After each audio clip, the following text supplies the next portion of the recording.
Assalamualaikum warahmatullahi wabarakatuh. Saya Jumaira Ramadhani dari Prodi Sistem Informasi. Maksud tujuan video saya kali ini adalah menjawab atau memberikan jawaban dari tugas 1 mata pelajaran Pancasila. Baiklah, langsung saja proses lahirnya Pancasila dan pelajarannya bagi generasi muda. Lahirnya Pancasila melalui BPUPKI. Latar belakang: setelah Jepang mendesat dalam Perang Dunia, Jepang berjanji akan memberikan kemerdekaan kepada Indonesia untuk menarik simpati rakyat. Maka terbentuklah BPUPKI dan Dokuritsu Junbi Chosakat pada 29 April 1945. Tugas utamanya adalah menyelidiki hal-hal penting yang diperlukan untuk mencapai kemerdekaan Indonesia, termasuk dasar negara. Sidang pertama BPUPKI terjadi pada 29 Mei sampai 1 Juni 1945. Muhammad Yamin mengusulkan 5 asas. Profesor Dr. Supomo mengusulkan dasar negara integritaristik yang menekankan kesatuan antara rakyat dan negara. Insinyur Soekarno menyampaikan pidato yang mengusulkan 5 dasar negara yang diberi nama Pancasila. Dari sinilah Pancasila pertama kali disebutkan oleh Soekarno.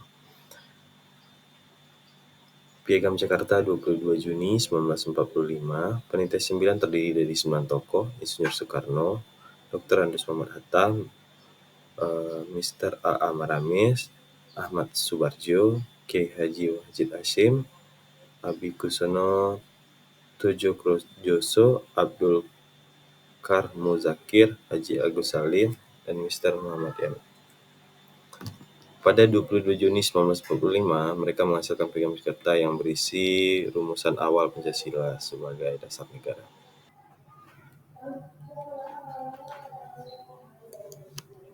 Peran PPKI, Panitia Persiapan Kemerdekaan Indonesia, pada 17 Agustus 1945, Proklamasi Kemerdekaan Indonesia. Pada tanggal 18 Agustus 1945, sidang pertama PPKI dengan agenda mengesahkan Undang-Undang 1945 sebagai konstitusi negara, memilih Presiden Insinyur Soekarno dan Wakil Presiden Muhammad Hatta, membentuk Komite Nasional Indonesia Pusat (KND). Berikutnya pelajaran dari sejarah Pancasila sebagai generasi muda. Yang pertama, semangat persatuan dan toleransi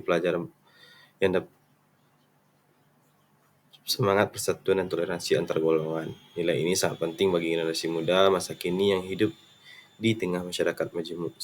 Semangat untuk menghargai perbedaan dan menjaga kerukunan perlu terus ditanamkan agar tidak mudah terpecah oleh isu-isu yang dapat memecah belah persatuan bangsa. Yang kedua, nasionalisme dan cinta tanah air. Bentuk nasionalisme masa kini tidak hanya melalui perjuangan fisik, tetapi juga melalui prestasi di bidang pendidikan, teknologi, ekonomi, dan sosial yang dapat mengharumkan nama Indonesia di mata dunia. Yang ketiga, musyawarah dan gotong royong. Para pendiri bangsa tidak memaksakan kehendak, melainkan mencari titik temu melalui diskusi dan mufakat. Generasi muda dapat menerapkan nilai-nilai ini dalam kehidupan sehari-hari, misalnya dengan mengutamakan dialog dalam menyelesaikan konflik, bekerjasama dalam kegiatan sosial, dan berpartisipasi aktif dalam organisasi atau kegiatan masyarakat. Gotong royong dan musyawarah merupakan kekuatan bangsa Indonesia yang perlu dijaga agar tidak terkikis oleh sikap individualisme. Kesimpulan dari